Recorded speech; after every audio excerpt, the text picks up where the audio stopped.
Hey, everybody. Welcome. I want to make sure that everyone can hear me today. So I see that there's a bunch of people that have already joined.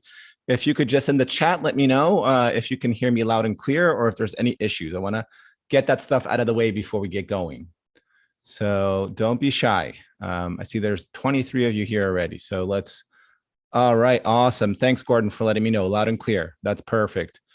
Kathy, thanks for letting me know. Great. So let's jump in.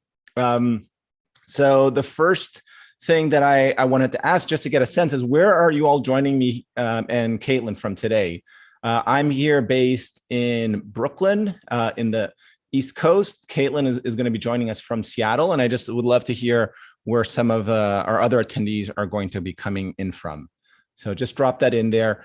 This is going to be the latest installment of our Experts in Launch Studio series, where we bring on, people in the crowdfunding space that have a lot of expertise helping startups launch their products, agencies, consultants, and others who have, I think a lot of really relevant and amazing wisdom to share here. So awesome. I see a lot of people are chiming in here. I see Ahmed from Canada. We have Ashley from Montreal, Ed from Dallas. That's great. Oh, Jeremy from Ottawa. Good to see you, Jeremy. We have Kathy from North Carolina. That's great. Chicago, Lou from Silicon Valley, Jess from Honolulu. I wish I was in Honolulu. We're getting pretty cold out here. I'm a little jealous. Beautiful. Awesome. So we have people it seems like most of us joining today are from North America thus far, at least, but that's amazing. And, yeah, and I see also a good number of names here from Launch Studio. Welcome to all of our Launch Studio members. It's great to have you all here. And okay, with that said, let's get going a little bit. And we have a lot of material to cover here today. So really quickly, just to introduce who I am. I know there's a lot of new faces here too who might not know me. My name is Julio. I used to work at Kickstarter running their design and technology outreach team. And in the last 2 years, I have been working on building a company called Launch Studio. And what we do, we're an education company focused at the moment exclusively around crowdfunding to help people who are making physical products learn how to launch those products using the power of crowdfunding. And right now we have just one course available. It's the Kickstarter Masterclass, but we also do a lot of programming like the program that we're doing today, which is just, bringing a lot of expertise, tips, best practices to creators and startups in the community who want to use the power of crowdfunding to bring their products to life. And I want to shout out to my co-founder, Daniel. I know Daniel will be lurking here a little bit later. I don't think he has joined us yet, but you'll see him lurking in the comments later as we go through. And I also wanted to give a shout out to the Launch Studio community members that a lot of them are here today. So, before we dive in, one of the things I always like to do is I like to drop in this little poll, which is just to understand, why are you joining us here today? Are you here because you have an idea that you might launch in the future? Are you actively working on something that you're going to launch? Do you have a campaign that's live right now? Are you already running like a company or a brand and are just considering using crowdfunding at some point in the future, or you're just curious? So let us know why you have joined us today. So it looks like I'm going to give it just another minute because we only have a little bit more than half the people have answered, just so we can get a good sense of who's here today. And really, I think I'm going to close the poll now. I think we're at around 80%. There we go. We're just under 80%. So I'll close that and share the results. So it looks like, most people here, a little bit over 50% of the people are either working on something they plan to launch, creating something they might want to launch in the future, or currently on a project that is live. We also have a good number of people actually today that are just curious about what Kaitlyn and me have to say. That's great. I think that's the highest I've seen that group represented in any of our events in the past. So that's awesome. And that just gives us a sense, for what the audience is looking for, which might help us gauge a little bit as we're guiding the conversation a little bit later on. So I hope you are looking for the event getting pricing right, because that's what we're going to talk about today. We're going to really provide an overview of, an approach to developing a pricing strategy for launching a product via crowdfunding. I'm going to start the event by making the case for why pricing is so important for independent designers and entrepreneurs who are launching products on platforms like Kickstarter and Indiegogo. Then I'm going to spend most of our time hosting a conversation with our special guest, where we'll explore how to develop effective pricing strategies, and also we'll explore where many creators struggle in that process. So the hope is that in a little bit over an hour, you'll have a better understanding of how you can develop an effective and intelligent pricing strategy for your products, for your launches in the future. And so I mentioned our special guest, and I'm really thrilled to welcome Kaitlyn Witman here today. Kaitlyn is one of the co-founders of Rainfactory, and Rainfactory is an end-to-end agency that provides launch marketing services to startups as well as larger enterprises. And her team has raised, over $200 million for a bunch of companies, including some of my favorites from their list are Onewheel. I'm a huge Onewheel fan. Hydro, and 8 Sleep. But they've worked with, tons of other clients as well, helping them achieve the level of success that a lot of these companies have achieved. So amazing person with an amazing reservoir of knowledge about pricing. And one of the reasons why I'm specifically excited to talk to her about this topic is because I've had conversations with her in the past, but also I've watched some other events that she's led that focus on this topic. And it was really awesome to see just kind of the level of detail that she provided in terms of guidance. And I hope we can get to a lot of that here today with her. So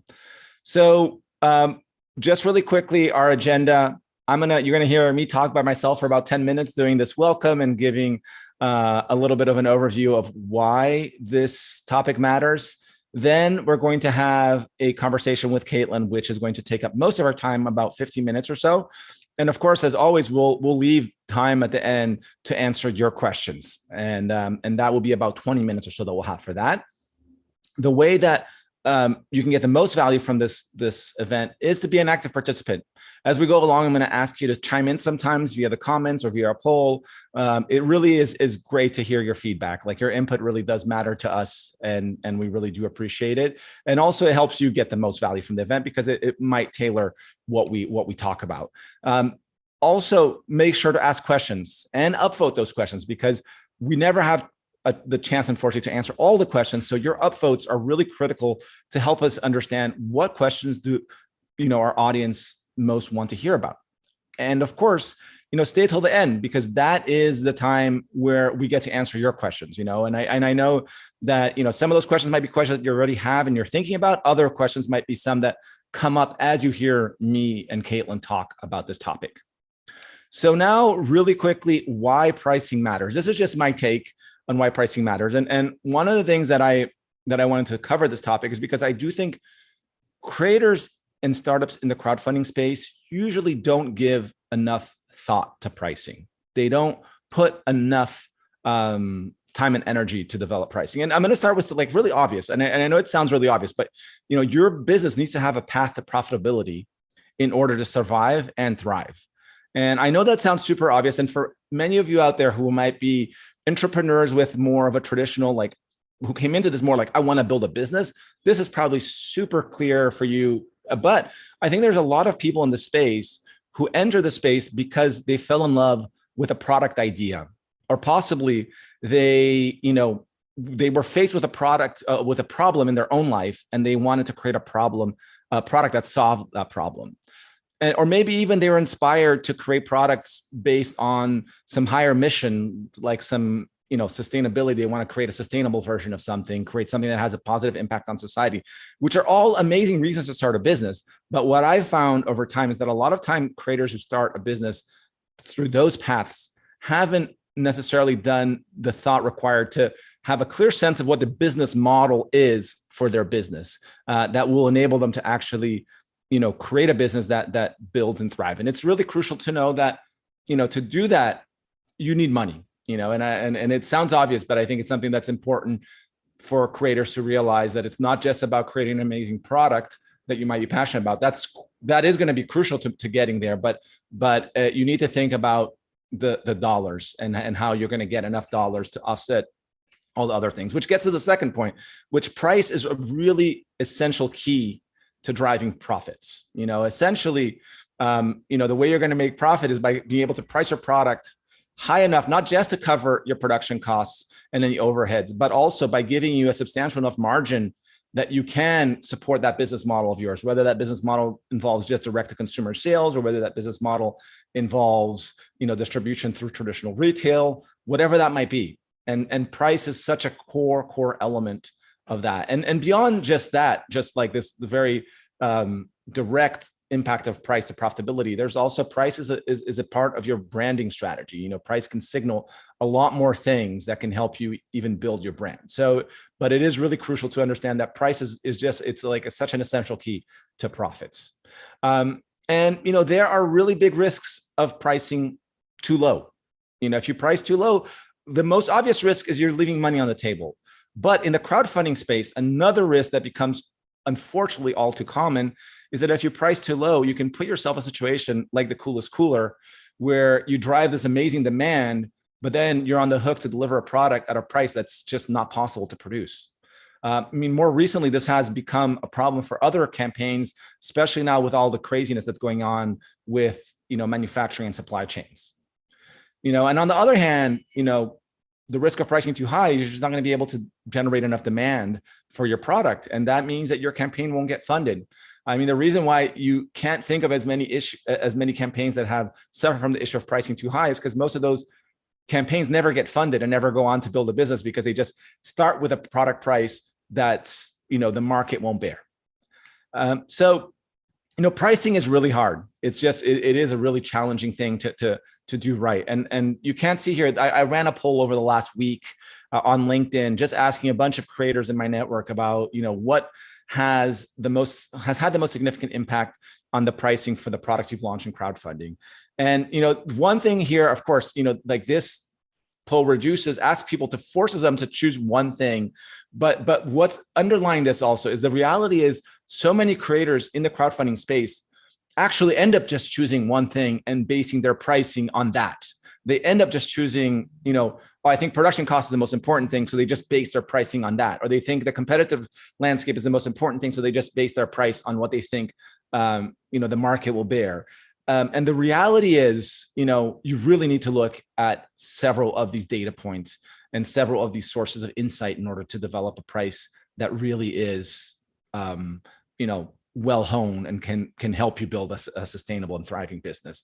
And even like on this poll, it's really interesting. At the top level, you see just what these very reductive answers. But if you read the comments, there was a lot of really interesting conversations around, the nuanced part of pricing, and even some creators that started one way and learned that, they had to take a more nuanced approach to pricing. And that's really, what I hope to explore a lot with all of you here today is this nuanced approach to pricing. Before I invite Kaitlyn to join us, I just wanted to hear from everyone one more time. If there's one thing you hope to learn from today, like what is the one thing you hope to leave us in 70 minutes now and take with you? So if you could just drop that in the comments, I'd love to just hear from all of you. Like, what is that one thing that you're like, wow, if I could really understand how to do price testing a little bit better, how to use, like that would have a big impact on what I'm doing. Where to get help?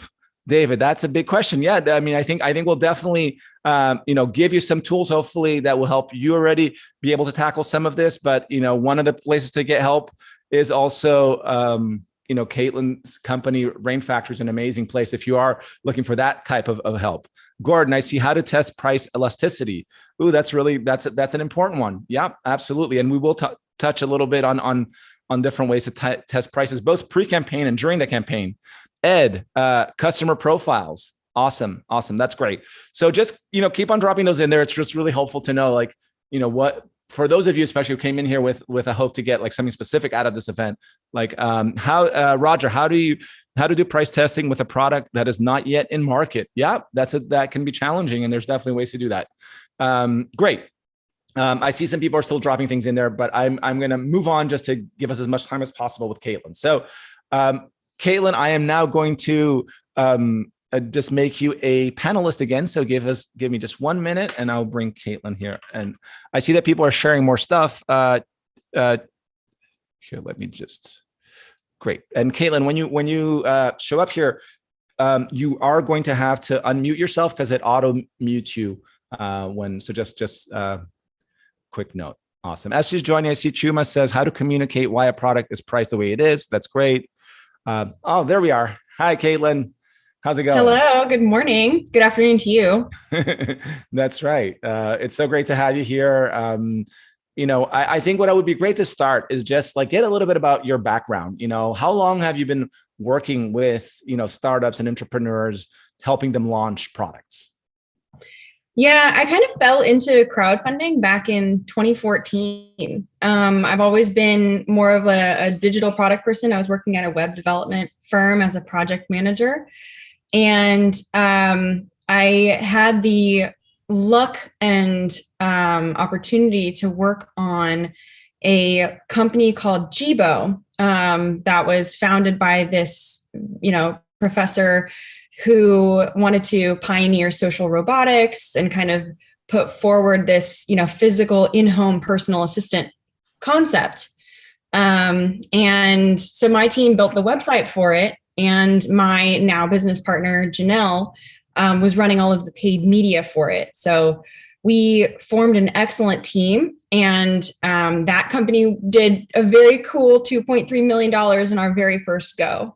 So people have just been banging down our doors ever since. And we've done, I can't even count at this point. It's got to be 200 products that we've worked on in some capacity or another, whether they've, considering crowdfunding and we help them understand what that means for them, if it's right for them, or if they finish crowdfunding and we kind of help them achieve the next level of growth. So that's awesome. Yeah, no, definitely. I remember the Jibo campaign. That was it was everywhere. Yeah, that was a huge. I mean, so much attention, so much press, and so much success. And to that point, that's definitely a memorable launch. I'm sure. Like, what are a few other of your most memorable launches that you've worked on? Oh man, I will. Very early on in that time was also the 8 Sleep. They make the 8 Sleep pod now, which is a mattress. But back then it was just a mattress cover.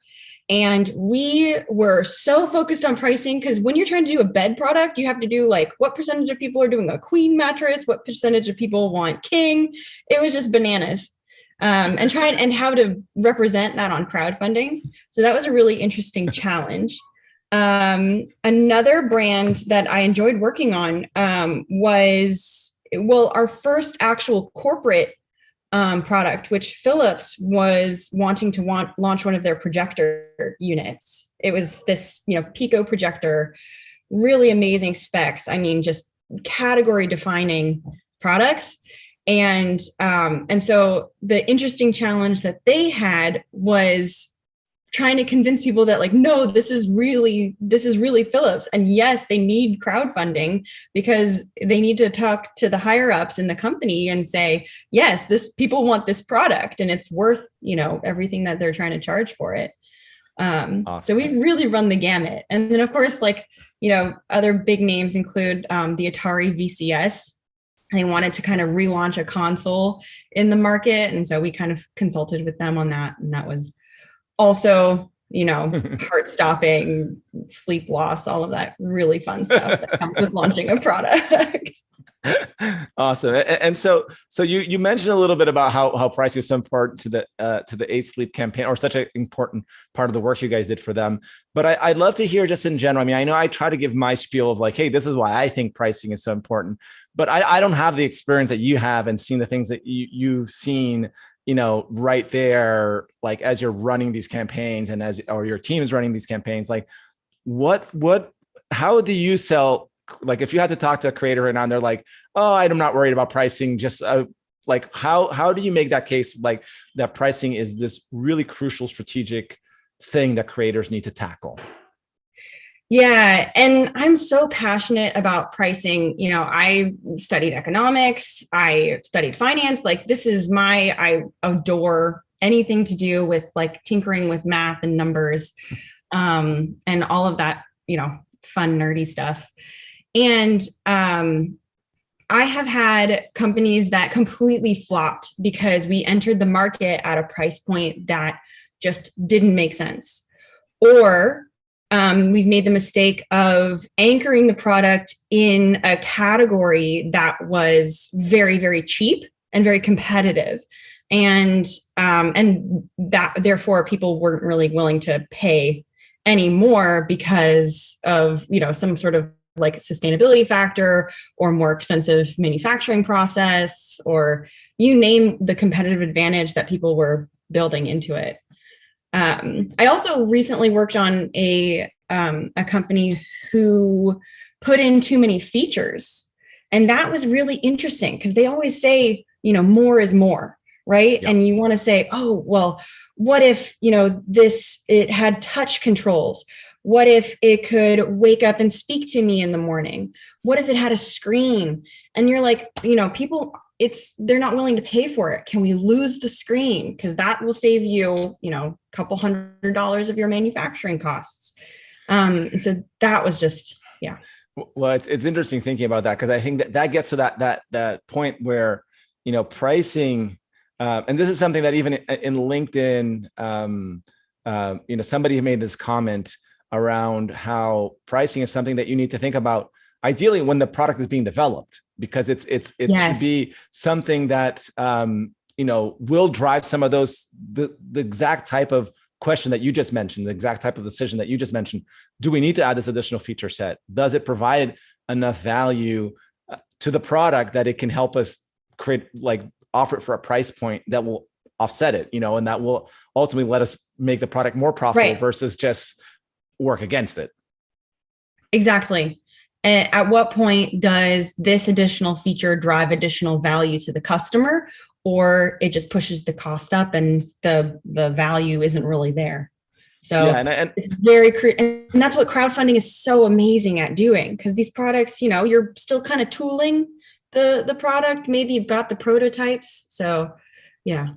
Yeah, no, and I think it's so funny because there's so many of these things where I think an issue that you see happening a lot in the crowdfunding space is where a creator just goes so far with the product and it's more like, I have this all baked. Now I want to figure out the marketing and launch it. And without having given that any thought in the lead up during the product development, which sometimes it works fine, but there's a lot of risk that it creates, whether it's around, do you have true product market fit?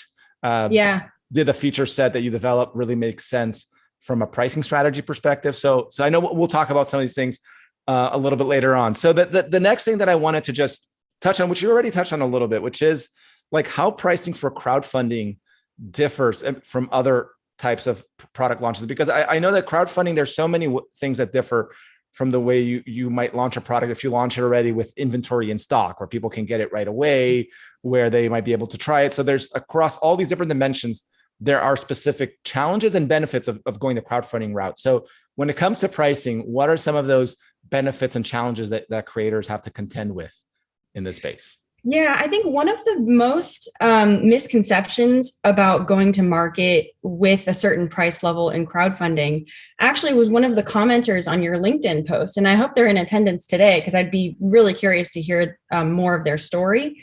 But it's that, when you enter the market at a certain price, you could never go above that price.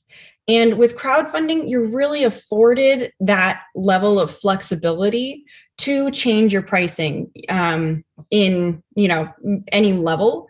And the reason is because when you are putting on the hat of a customer, when you're putting on the hat of a potential backer, you are also thinking, oh, there is a risk that I might not get this product. And you kind of have to bake that risk into your price too, because you're really paying these people for their patience, in addition to commanding a certain price point for the value of the product that you're going to deliver. So that's where you can kind of get a little bit, fungible on where it is. And that's why crowdfunding prices are a little bit lower than what you might see in retail, where you need to command something like 80% margins, because they just take bites every step of the way, right? So that's Yeah, a little bit of the crowdfunding angle. Yeah. No, that's great. And I think, yeah, price anchoring was one of the things I had in my general questions list, just because that is definitely, it's like one of these many, just, I don't know, like these sometimes unquestioned things that creators talk about. Oh, no, I don't want to do that because I'm going to anchor my price and I'll never be able to charge more for this thing. Or, and it's just one of those things where Apple, right? Apple, when they launch a new product, they have to discount their older inventory, right? But when nobody cares about who you are, right? You can't really say, oh, I'm going to discount my existing inventory because they don't know, right? So, yeah. No, and and if you look at the actual data, of campaigns, products that have been launched in crowdfunding and the price that they're sold after, I don't have like quantifiable data, but I have anecdotes in my mind. But from anecdotes, you could probably run some interesting analysis just looking at your clients, how their experience have been. But for me, looking at products that I've backed and that are still available in market, I don't think. I mean, it's really hard to think of ones that have gone down in price, except ones that maybe are very, like some hardware products that are very like of a moment, where there's a new 2 years later, a new chipset comes out. And like, then of course your headphones that you got 3 years ago on through crowdfunding is no longer going to command the same price. But for most other types of products, whether it's, 3D, like digital fabrication tools, whether it's, that's a big one. All these types of gadgets, like the price ends up going up. I mean, just thinking of like, even things like the looking glass or things, like the trend that I see in general is usually prices, if anything, go up more than the creator expected, because they find out that the production costs are actually higher than they thought, and the margins that they need are bigger than they expected they would need in order to be able to tap into these other channels, even just direct to consumer, because e-commerce costs are often higher. Like digital ad costs to drive e-commerce sales are often higher than they expect. So, but is there anything? So that's, I think, a benefit that creators have in terms of this flexibility. Is there any specific challenge that you see that creators have when it comes to crowdfunding versus other types of launch approaches? I mean, I do have to touch on that. Really, you have to consider being on these platforms. People are going to have this preconceived notion of there's like a certain amount of risk that you might not deliver. And your job is to build in as much confidence that you can deliver, in addition to, selling your own product. So that is an added challenge, as opposed to, launching direct to consumer on your own site or elsewhere. You're really trying to focus on, you're also building in confidence, but you're focusing on more of the product features and, how soon can you get it to somebody. No, that makes a lot of sense. And talking about issues related, and we were chatting before this, I think I mentioned this. I've gotten from some of our first event, I got some very well-deserved slack from some of our members at Launch Studio who are like, hey, we want to hear more about mistakes people make so we can learn from those mistakes, because I would always be asking about success. What's the best strategies? Like, what are some mistakes that you see creators making when it comes to pricing their products? What are, maybe the one or two most common pricing mistakes that you see being made out there? I think, the biggest one is they would come to us with a product that's already finished and they say, we have to sell it at this price or that's it. Right. And they go to market anyway. Those companies may consider, not launching, or may consider needing to raise outside funds, like not actually defining their goals before going to market, and trying to say, we need to command a certain price point, do or die. I think that is a really, really tough corner to be put in as like somebody who's on your marketing team. Totally. I also remember, the biggest flash and burn was this company who basically had a solution looking for a problem. He invented this box, and it was just a box, and the software in the box could arrange any amount of inputs and create a singular output on like a TV. And he thought it would be really cool for like sports. He had the idea for like picture-in-picture sports and sports bars. And, we said, okay, well, we have to go to market at under $200. There's all of these other streaming services out there, and, you're not really going to be getting that. We were even wrong at that price point.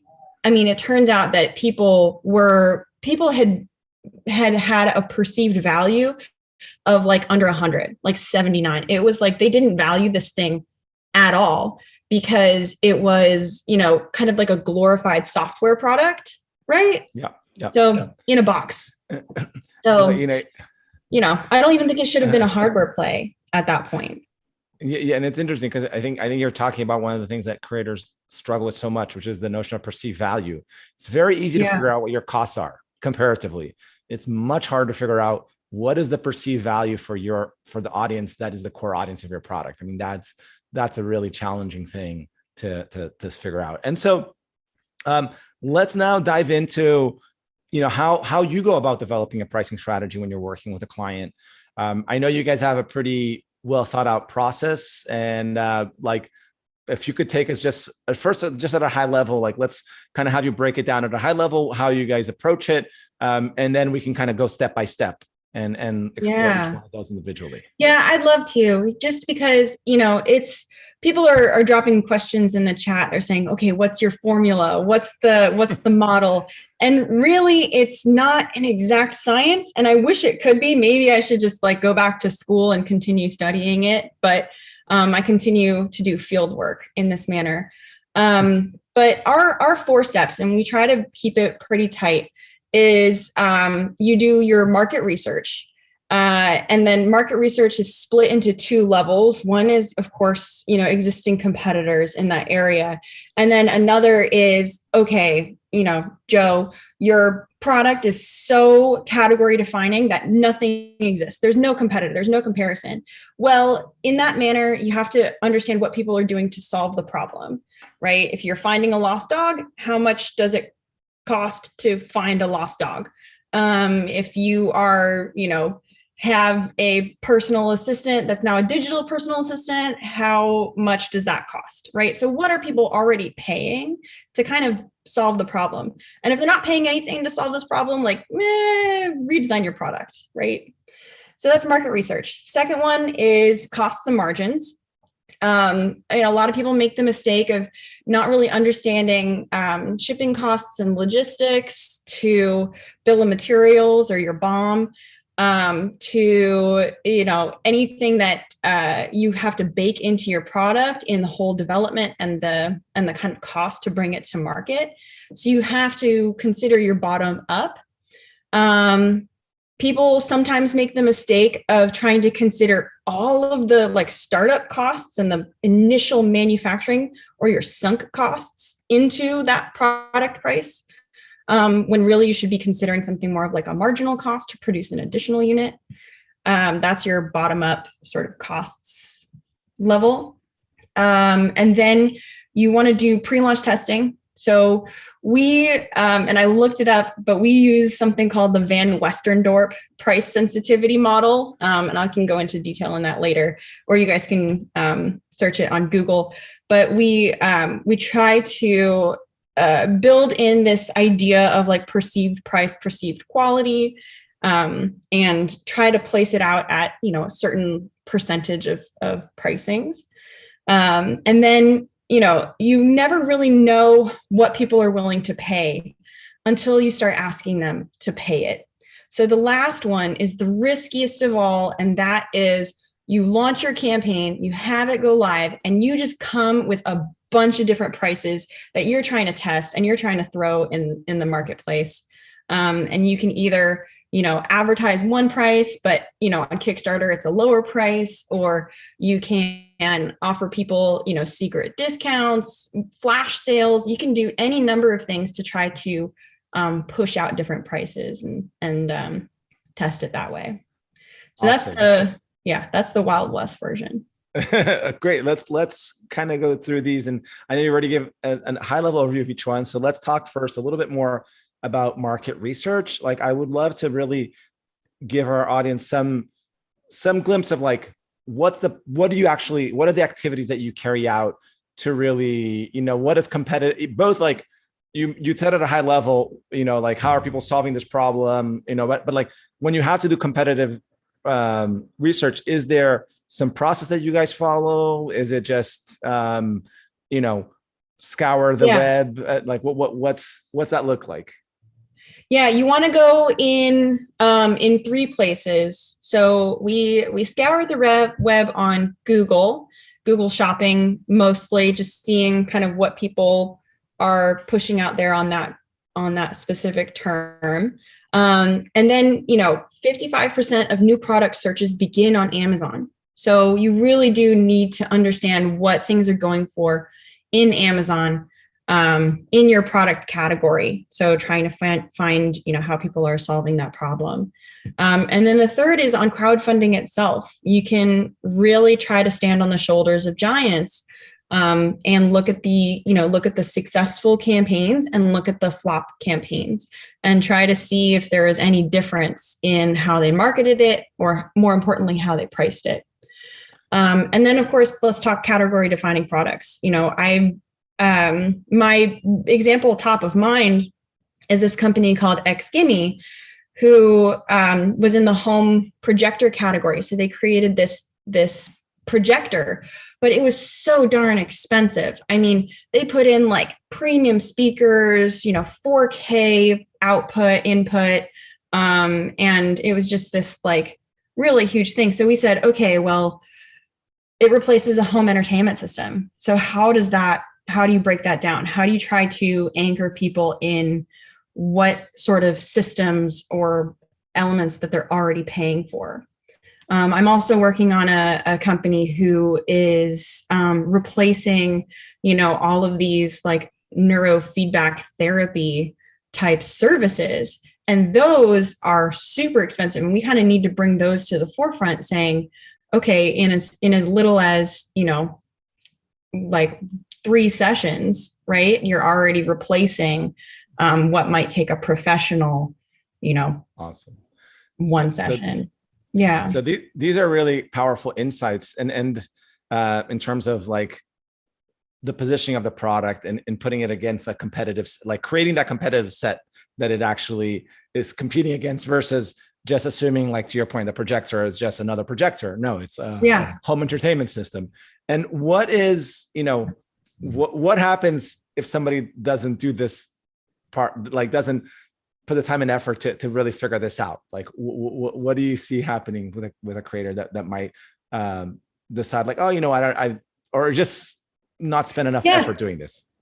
Yeah. I mean, they're just looking at their manufacturing costs. That's it. Yeah. Right. And they say, okay, well, it costs me this much to make a prototype, and, we have to enter the market at this. However, everybody else in crowdfunding is, for example, in the earbud market, it's hyper competitive, and so, most people are $79 to $99. One of our clients was Air by Crazy Baby, and they were the very first earbuds to market. They actually beat the Apple AirPods to market, which was part of their success.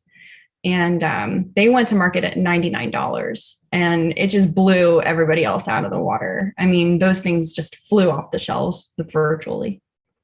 Yeah. No, and what, you talked a little bit about products that have created new categories. What about for a product that has international ambition, which you have a lot in the crowdfunding space? Like, does your team do anything different? Do you actually do research, or since the US is such, the most important markets for the vast majority? I mean, I don't know crowdfunding in general, but Kickstarter, it's usually 50% of backers, or 50 to 60% are US based backers. I have the same number. Mm-hmm. So what do you do any additional diligence around that? I probably should, but at this point in time, because on these platforms, the US is really 50% or more of the total funds raised at the end of the day, we anchor everything to the US. And, additional things you may want to consider are shipping, VAT or value add tax, or GST, which is the general sales tax in Canada. Well, VAT, that's just like a deep hole. I mean, I often get questions from European creators. That'll be a very separate, yeah. You should have your own interview just going into all of that stuff. Yeah. Awesome. Let's now dive into the cost and margins. So talk a little bit about, from your experience, like I know you it was interesting what you were saying already around how creators should think about pricing usually on a campaign around the marginal cost, not like they shouldn't think about their pricing or even their goal as something that has to offset all of their sunk costs already. I'd love for you to talk a little bit more about that, because I think that's super important. And that's something that, like, especially for somebody who's not trying to just do one batch of something, they're trying to build a business around something, around a new product. I think that's a really important concept that a lot of people don't really understand. Yeah. And it really comes down to, you just have to ask yourself, what is the point of no return? At what point can I still turn back and just not do this whole campaign? And if you're in this to build a business, if you're absolutely serious that, by hook or by crook, this product is coming to market, I am solving this problem, whether it's this product or some version of this product or some version of the next product, then you really do have to take your fixed costs into account and say, okay, am I going to back out of this campaign? Then I'm not going to, then I'm going to include my fixed costs here so that, maybe we don't launch the product because we can't overcome this hurdle of your lump sum sort of investment to just get things going. Or you say, I just need to know how many units I can move with crowdfunding, right? This is just like any other sort of outlet or media buy or platform that you can sort of push products through. And you say, okay, well, if I can push this many products through, is that worth my investment?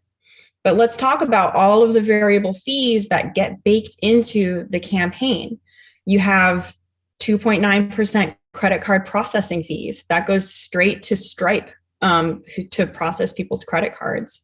You have 5% platform fees that go straight to the platform for, hosting, providing credibility, and providing traffic to your campaign. So that's another sort of cut that's coming out of it.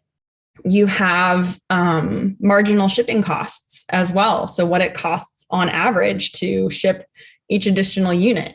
That's another sort of thing that you want to either consider or that you pass along to, the ending backers. And some people even try to consider taxes, although, there are ways that you can kind of consult your accounting firm to get a better understanding of what taxes you might owe, depending on your location, how you account for your products and all of that fun stuff. I'm not an accountant, so, I'm done with taxes questions, but people ask it all the time. So I try to give a little bit of guidance. And then of course, you want to allocate, which is my specialty, the online advertising budget. In a sort of analysis of all our historical campaigns, all, average campaigns that Rainfactory has run, which we do run a very different tier of campaigns. So we don't do 5 figures or less, we do 6 figures or more, which is a different strategy, right? So take my advice with a grain of salt in terms of the healthy marketing budget that our clients allocate. But the range is anywhere from 10% to 20%, 20% being of your total crowdfunding raise, right? So if you raise, $100,000, then you take $20,000 out of that and you reinvest it in your marketing to make your next, whatever it is, $60,000, $80,000. But on average, so the range is 10 to 20, the average is 13% for the top tier. And Kaitlyn, just to be crystal clear, when you say the marketing budget, you're talking about the budget that will get reinvested specifically in digital buying digital ad media, right? Yeah. Not like developing content, because there's all these other marketing related costs that but they're one-off costs. They're not like this cost that you're so just. Yeah. Yeah. We just do digital advertising. That's a very good clarification though. Yeah. Yeah.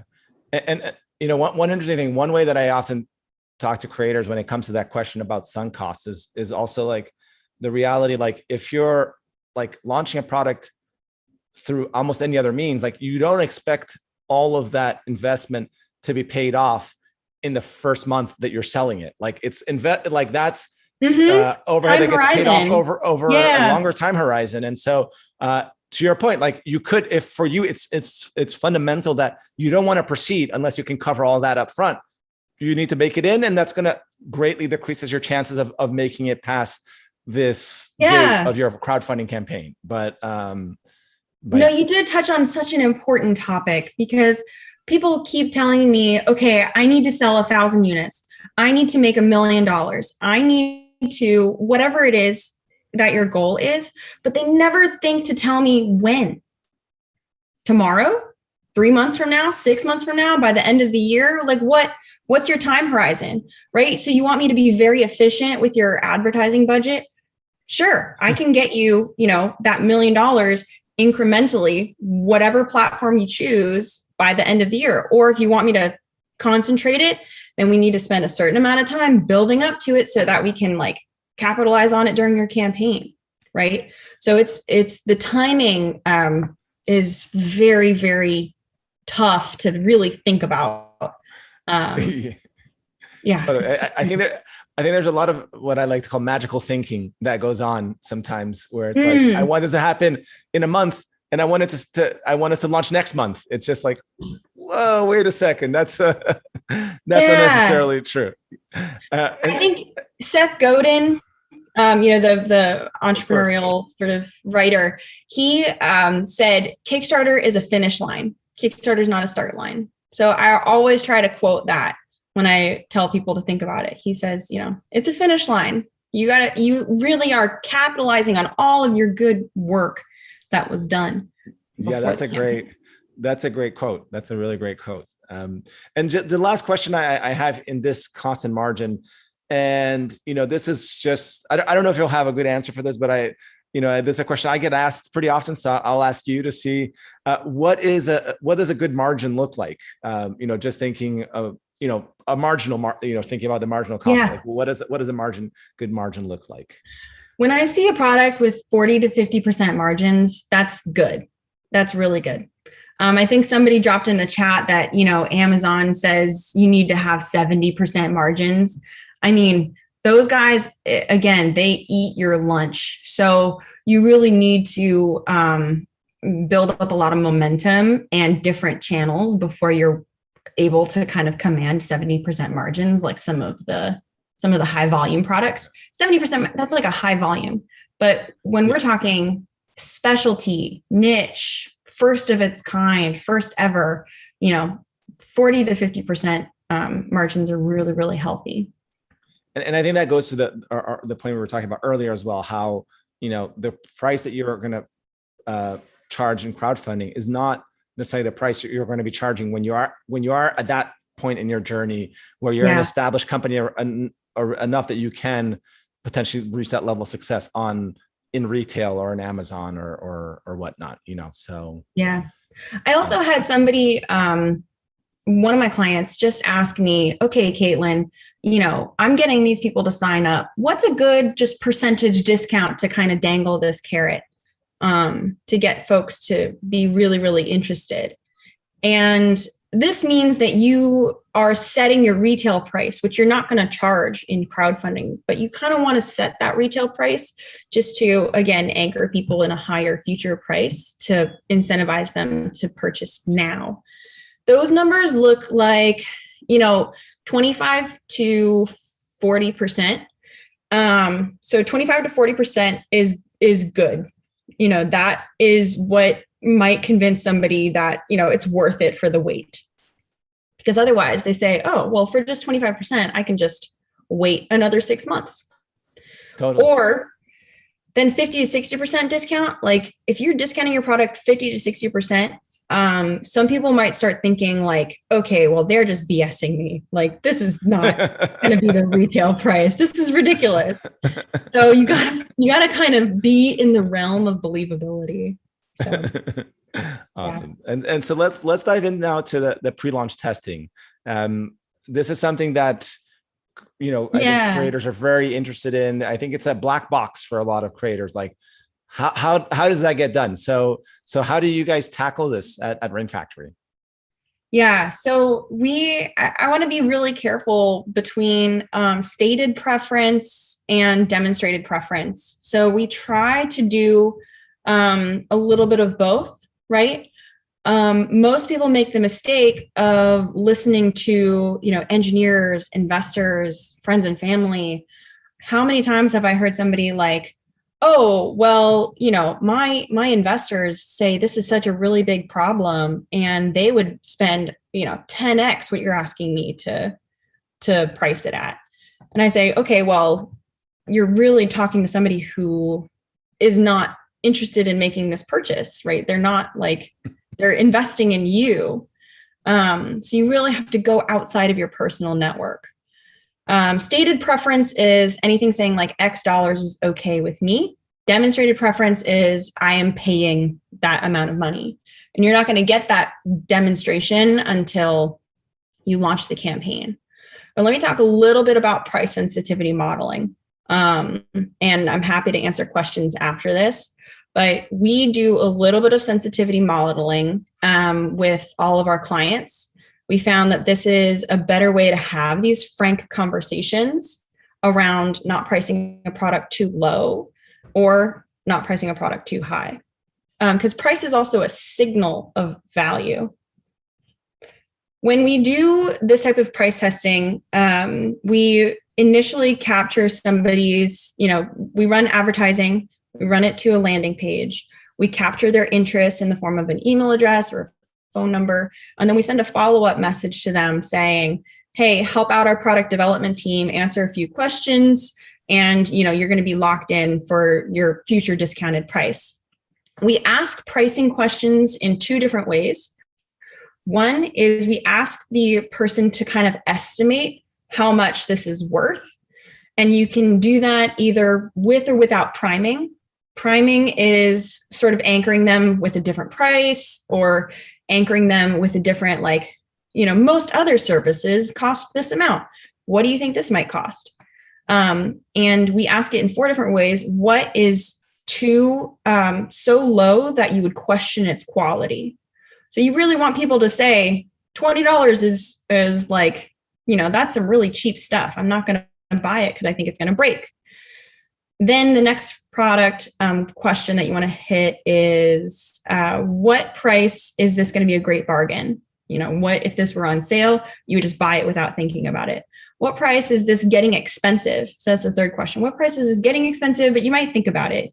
And then what price is just way too expensive, never going to buy it, have fun with your day. And you try to plot that on a chart to the best of your ability, because again, these are just people's opinions. And you kind of see some chart and line numbers show over time. If you just Google the Van Westendorp, it's like a model that was developed by this economist in the 70s. Of course, like some, white dude who's probably dead now. But it's a very interesting sort of exercise to go through.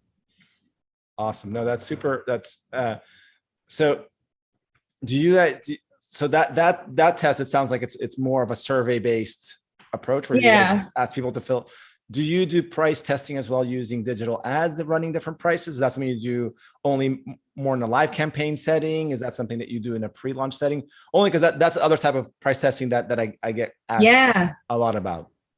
Yeah, I actually have seen even one of your previous hosts, Alad, does price testing with Google ads at different prices, and measuring the relative click-through rate. I find that when you're launching a brand new product, that presenting the price before giving them a chance to interact with your marketing materials, or before really telling them about the product, doesn't really help you price it. Because I mean, think about that little voice in the back of your head. People want to throw out these questions all of the time because they don't really work with the story that they've got in their head. So I can assume what is going to convince you, what will make you feel convinced? Yeah. It must be very noisy, the data that you get from that, from like that. Yeah. Or let's say, oh, I'm going to charge you $1 and I'm going to present this price. You're going to see the price and then you're going to pay the $1. And you're like, well, you just demonstrated that somebody has a credit card and they can pay $1. I don't know, there's no correlation established there. There's no sensitivity going on there. And it's very tough to make decisions based on that sort of yes or no answer. So, totally. Yeah. Cool. So let's now move on to the final part of the final step in the pricing strategy process, which is adjustments to the pricing or testing pricing while the campaign is live, as you're running the launch campaign. So what does that look like? What are the type of activities at this point? You're not asking, getting people's stated preference. You're actually seeing their behavior and learning from the actual meat and potatoes of the dinner that is your product launch. It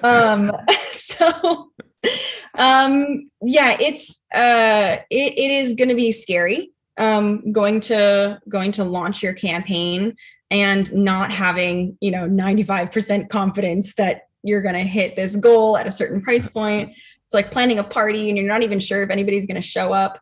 So you really do have to kind of have this pricing strategy to push people in.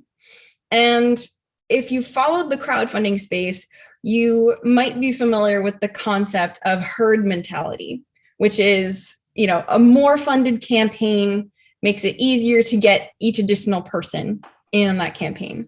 So you want to get to that sort of most funded possible as soon as you can, and you might use price as a way to get there. This can be, the super early bird. Only in the first 48 hours, somebody can only pay $59 to kind of get in, for the first 48 hours. You might do this in secret friends and family rounds. So on Kickstarter, you say, okay, wink, elbow, wink, wink, just key in $39 and I know that's going to be your pre-order. Or on Indiegogo, you launch a secret perk and you say, this one, is not public facing, but you're going to help me get to that more funded sooner. And I need that now. And I'm willing to pay for it. I'm willing to pay to have these people come in sooner. And then once you get that 48-hour strategy up and rolling and you have a more percentage funded bar, then you tier up those prices. You become more expensive because you become more confidence inspiring. So then you get the sort of early birds, you get the first few weeks and that type of stuff. And then, confidence levels increase and price can increase. So then you want to end at whatever price is that kind of presented itself in testing, that 25% to 40% off of retail, the perfect marriage between not too cheap and, never going to buy it. And then that's that level that you kind of want to sit at for the majority of your campaign. And just to get a sense, how many different prices might your team make available during a campaign between all the early birds and secret tiers? What would be, are we talking 3-4 different prices or 10 different prices? What? And then there's multi-packs too, right? So yes. It's so our pricing spreadsheets going into launch just get bigger and multiplied once you start having multi-packs in there. But, again, if anybody who's attended previous sessions, like I have, no, just kidding. But you'll know that the human brain can only process 7 pieces of information at a time. And in a famous psychology study, the JAM study, they said that around 4 choices of jam is the best, actually sold more jam. So you don't want to show more than 4 prices at a point in time. And that really throws people in for a loop, because then they're like, oh, well, I need to show people that when this $69 price point runs out, the next one is going to be $89. And I need to show that now. And then there's another concept where if you have 2 products available and at 2 different prices, people start thinking like, what is different? Does this have more widgets in it? This one doesn't. So, I find that just removing as much information as possible. But to answer your question is usually we launch with like 2 prices. That's it. We launch with 2 prices. We may not even get to the 3rd price after launch day if momentum isn't where we want it to be to hit our top line goals. So 2 prices at launch, 3 or 4 prices by the end of the campaign. Awesome, that's great. And just the other question I have around pricing, especially around the in the crowdfunding space, the early bird pricing,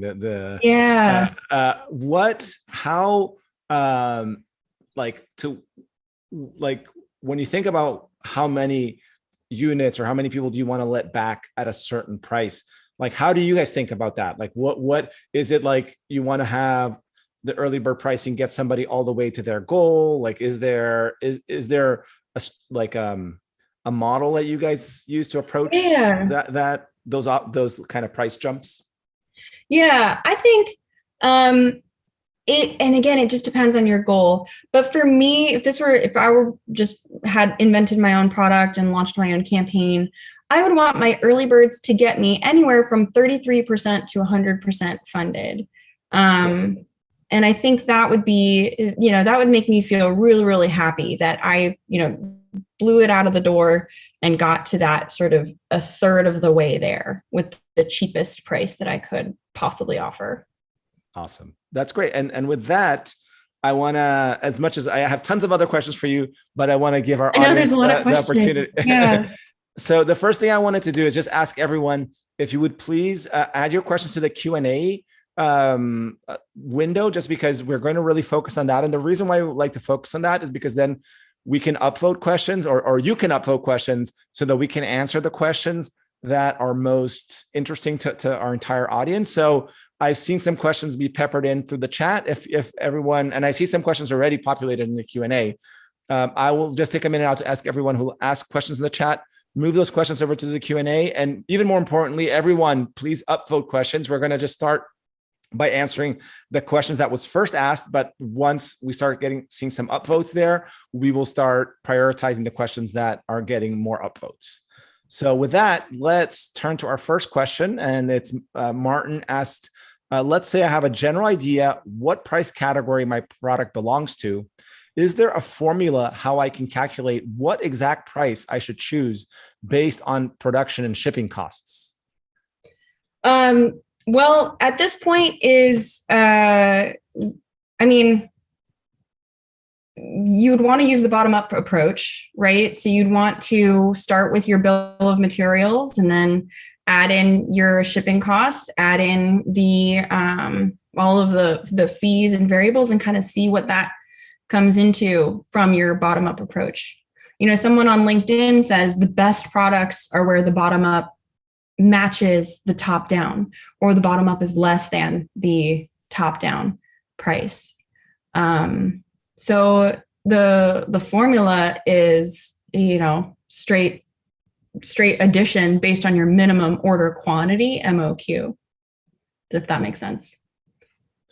Awesome. So let's move on to the next one. I see some more questions getting dropped in, but no upvotes. So I'm going to continue answering questions based on their time of posting. So another question from Martin: if my product goes into regular retail channels after campaign, what should be my MSRP? That's the suggested retail price, for anyone here who might not know what that means. Oh it didn't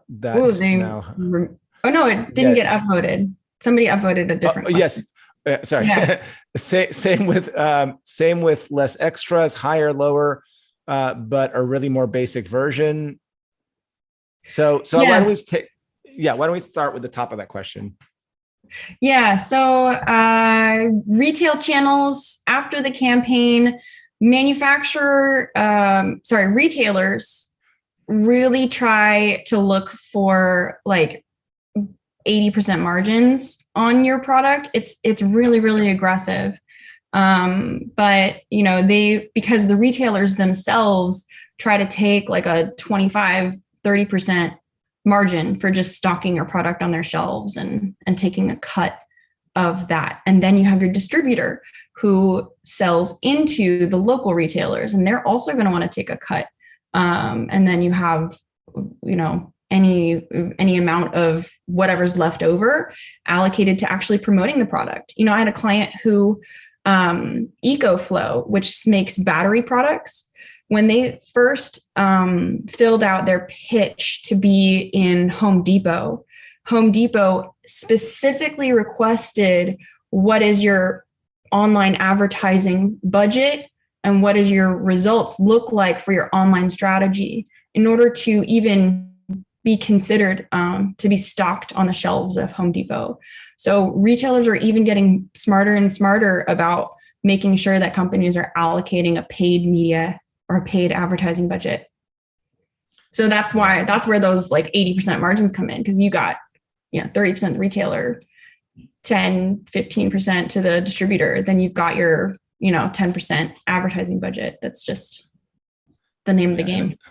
And the reality, and I don't know, Kaitlyn, if you might disagree with this, but what I see is there's usually a pretty long journey from crowdfunding to just being in a bunch of retailers. Like you might get into niche retailers at first, if depending what your product is. Yeah. But it is there's a journey, even for you to be able to deal with their payment terms, because you have have capital to deal with the cash flow issues involved with dealing with retailers. So it's not just a jump like crowdfunding. All right, I'm going into Home Depot's awesome. Yeah. So let's go on to Rob's question.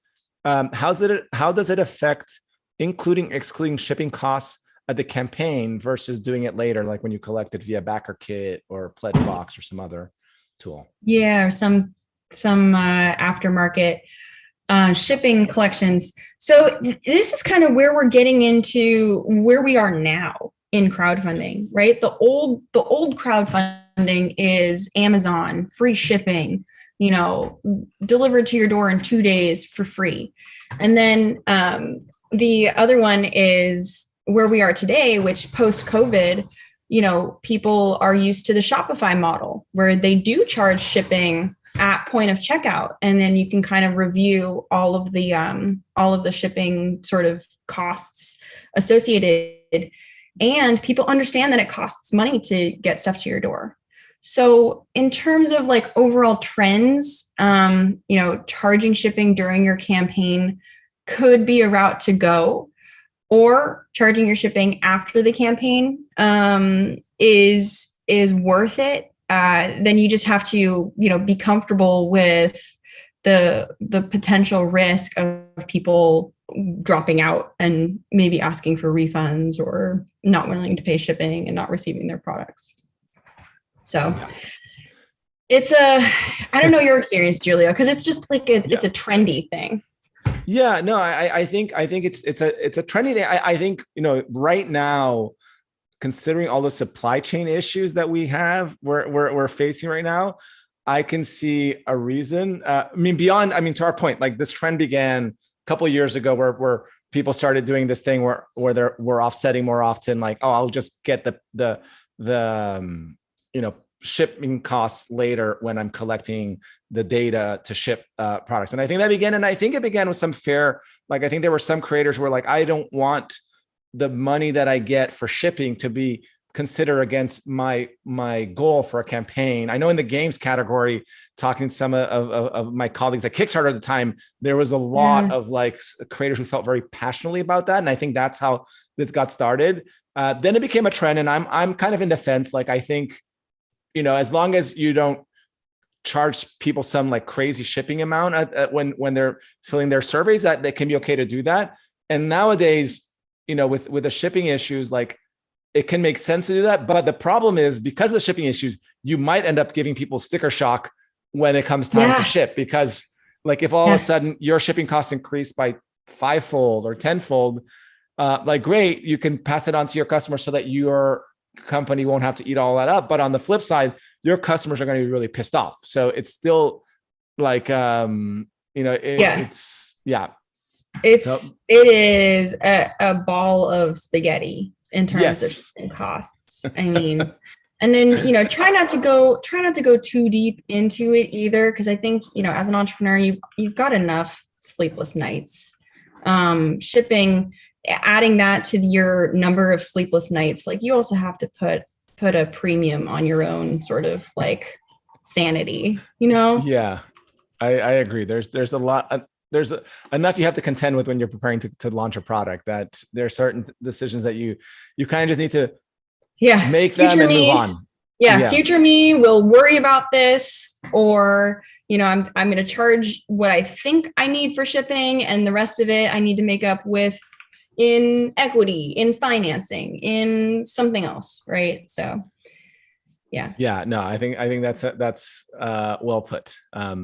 All right, let's go on to the next one. We're going to go back there. It seems like there's no more upvoted, so we're going back to just based on when the questions first come, first serve. So Fred is asking how to convince a development team members that asking the same small group of friends and family for their opinion over and over is limiting, and that throughout a multi-year development path, new test subjects are needed. Wow, that is a hard challenge to overcome sometimes, and really crucial to overcome. Do you have any advice for Fred? Fred, it almost sounds like the answer to this question. You kind of know, So the thing is that there's a certain amount of convincing needed, but then there's a certain amount of, you kind of just got to do it. Just go to, go to some like online survey service, launch your own survey. If you have, a list of eager fans, send something to them just to kind of convince your partners that additional data is needed. And if that doesn't work, then, send them back to business school and say, guys, statistical significance is 1,000 responses or more. Do you have 1,000 friends and family members? I don't know.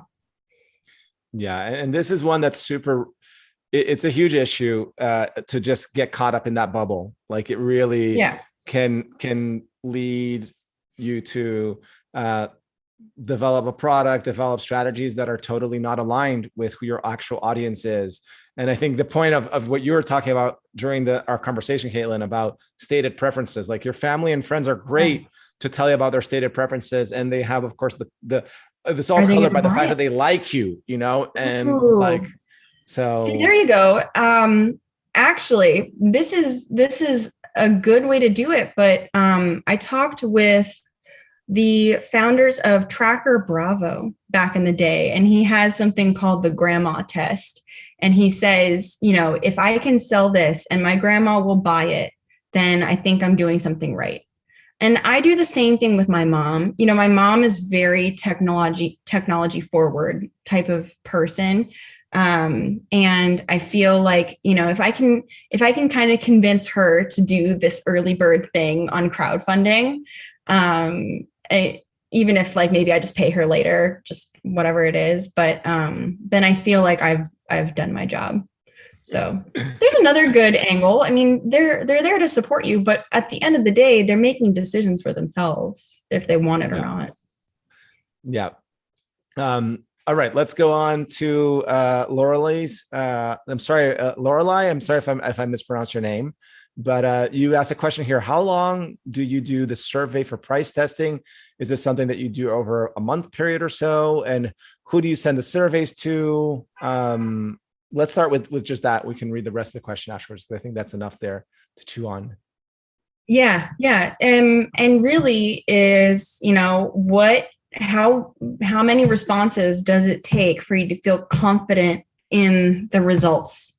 And we all understand from, statistics class that you need 1,000 responses to establish some level of statistical significance.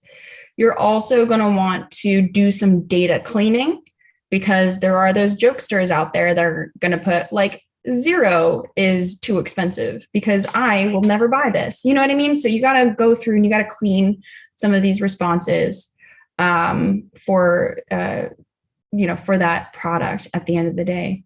And so what it would take to convince me is those first 1,000 responses. And if it kind of builds in the model that I was expecting to see, and if that model has price point breaks at significant numbers, I'm talking your 49s, your 59s, your 149s, your 100, whatever it is, 199s. If you can kind of see those little jumps in price point breaks, then you'll know you've got enough to kind of plot something out on a chart. And if it matches your competitive analysis. Awesome. I think that let's see if there's anything else here. I think you answered, most of what she had there. So let's just so we can make sure we answer others' questions. I see Bob has asked a question here.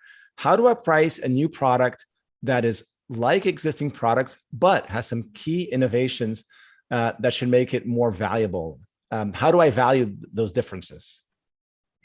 Very good question, because that's the name of the game here. You are introducing an innovation to the market unlike anything that people have ever seen before. And that's where you kind of have to go into the realm of just understanding like how much people might value this. I try to look to like, okay, well, it's going to save me an hour a day, or it's going to save me from hiring a personal assistant, or whatever it is. It's going to give me the peace of mind, that nobody's going to break into my house and I can do it, better and faster. Valuing that differential, you're going to have to go through all 4 methods. You're going to go through how much it costs to add that particular feature. You're going to go through how much people are already paying for similar products. You're going to go through asking what other people value your product at. And then ultimately, you're going to have to tinker with the price once people are slapping down their credit cards and pre-ordering the thing. Awesome. Yeah, I think that's, this is such an important, like so many, I think, projects in this space are fit into this mold. And I wish I had like a catch-all. Yeah. I wish I had a catch-all. I would be a very rich woman if I knew exactly, all of these things. But trying to be helpful but not prescriptive is all I can do. Which is so much of this thing. I mean, there isn't, I think so many people want to get this like very clear recipe of like, just follow these steps and you're going to get this outcome. The reality is launching a product is not like, there are best practices that help you navigate your own path, but you have to navigate your own path. Like you can't just follow somebody else's path and expect the same results that they have. Yeah. And some of it is just pure hubris too, right? Sometimes, people do buy stuff because they like you and charge them more for that. Yep. Totally. So, all right, moving on to the next question. I think we have time for just another 2 or 3 at most. So Kareem's question, what about launching in November, December? Is that a complete no-go?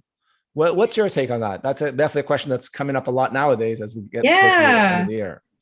Yeah, especially because, when you're considering the online advertising landscape, cost per 1,000 impressions, which is abbreviated as CPMs, are doubling what they were, even a month or 2 ago, especially in major holiday categories, toys, beauty, gifts. And it can get really expensive. However, if you consider the crowdfunding landscape, you have the opportunity to launch at a time when not many other people are on these platforms. And the platforms do have more, inventory to promote you. And I've launched campaigns that have done $750,000, and the launch date was December 3rd. So, do with that what you will. You may want to research your own industry trends and then, decide your appetite for risk and your own runway for when you need dollars in the door. But the holiday hangover is very real too. I've launched products in the toys category in like the second week of January, and it did not go well. Don't do that. The holiday hangover is absolutely real. So you got to wait until people have a couple more paychecks in the door to afford whatever it is in the toys category by like February. That's, that's interesting. I hadn't thought much about the holiday hangover, but it makes a lot of sense, especially for very specific categories where, and especially now me being a parent and thinking about it from that angle too, like totally can see that. Yeah. Awesome. All right, let's move on to Gila's question. How would you price a cheap disposable device that needs mass production development for getting to market with competitive pricing? I'll try to be brief. You got to do power nines. So anything ending in a 9 communicates a discount. You're going to want to do whatever is, on Amazon available now, and you're going to want to discount it maybe 20% and then floor it to the nearest 9. That's how I do it. Interesting. I like that answer. I like these tidbits. 20% off of whatever it is on Amazon, floor it to the nearest 9. So I think we have the chance for one more. Let's hear, I'm going to give us a hard stop at 125. So we have 3 more minutes. Amazon suggests a 5 times off bomb, which is bottom up. How do you contrast 5 times to market acceptability of a price point? I think we touched on that because I glanced at the question in flight. Yeah. Let's go.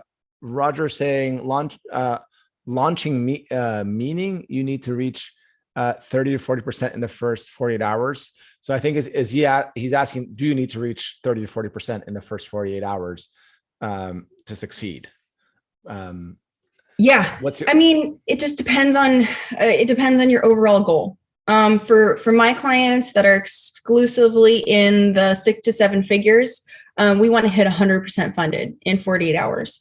I want to hit 30% funded in the first maybe like half day, with a very solid plan to get there, whether that's friends and family networks, people teed up to place their orders strategically, all of that stuff. Yeah. And I think to that, just to add to what you're saying, definitely, you should have a plan and a certain level of confidence. You'll never be fully confident you're going to get there, but really if you're not launching with the goal of getting to that place 30, 40% in the first 48 hours, it feels like you haven't done a lot of homework to prepare. Yeah. Like that's really, I think to your point, Kaitlyn, depending if you have really high ambitions, you're probably going to be shooting even higher than that. But even for a project that's like smaller scale than the 6-figure projects that a 6-figure or higher that you work with, you should, which gets to Seth Godin's quote, going back to that, where Kickstarter is a finish, not a start, so it's like you should have done that work where you have some level of confidence that you could get to 30, 40% in your first 48 hours. Because that's going to put you on a really good path to being able to succeed by the end of the campaign. If you don't get to that, it's possible to succeed, but I can't say you're on a good trajectory. You're not out of the ballpark, but your ability to succeed is really, questionable at that point. And really, I can't emphasize enough that it doesn't end on launch day. You really do need to keep fighting and keep tinkering and, be willing to kind of introduce those strategies even after you launch. Absolutely. That's a great point. And so now with that, I'm going to wrap us up. So a few things to wrap us up here today. First off, I wanted to just share an upcoming event that we have, and then, of course, want to thank everyone who has joined us here. So first, I love feedback. I'm always looking to know what is it that we could do better, what are the things that, what are the things that we can improve? What are the topics that you want us to cover? Is there any things that came up from this conversation with Kaitlyn that you'd like us to explore further in a future event or in an article or anything like that? So please do email me at julio@launchstudio.com. I read every single email that, our attendees send to me. Next up, we have a bunch of other events that we've hosted with other amazing creators and experts that you can find on YouTube. So to go and check those out, just go to go.launchstudio.com/YouTube. Our next event is going to be happening in November. I don't have the exact date yet, but we're going to have Rowan and Mats from Tidbit, which is an amazing product. They created this little, what they call a retro display from the future. And they just created this insane digital ads tracking system that they hacked together. They're two developers by trade, and they're going to, talk a little bit about that. And they're also going to talk about their year-long community building effort that they did before they launched. So really looking forward to the conversation with them. And finally, of course, I wanted to give a really big thank you to Kaitlyn for joining us. Kaitlyn, I wanted to ask you, where can people find out more about Rainfactory, and where can they connect with you and your team? Yeah, so head over to rainfactory.com. I'm keeping a lot of our strategies and tips flowing through to our blog. And you can connect with me on LinkedIn and we can continue the conversation. I think, just from what Julio and I are talking about on LinkedIn, I put my link in the sidebar chat, and I look forward to talking with more folks there. Awesome. Well, Kaitlyn, again, thank you so much. It's been really enjoyable, fun, and I also just learned a lot from our conversation. So I really appreciate the time that you spent here with us. And then, of course, I also want to thank everyone who attended here today. We really appreciate that you made the time in your day. I know how busy we all are, and I hope that you got a lot of value from being here with us today. And I hope you learned a lot. Again, please feel free to reach out to me here. I also put my LinkedIn on the chat, so feel free to reach out to me on LinkedIn. And I hope to see you at our future events. And so, all right, everyone, have a good one. Thank you so much. Have a good day. Bye.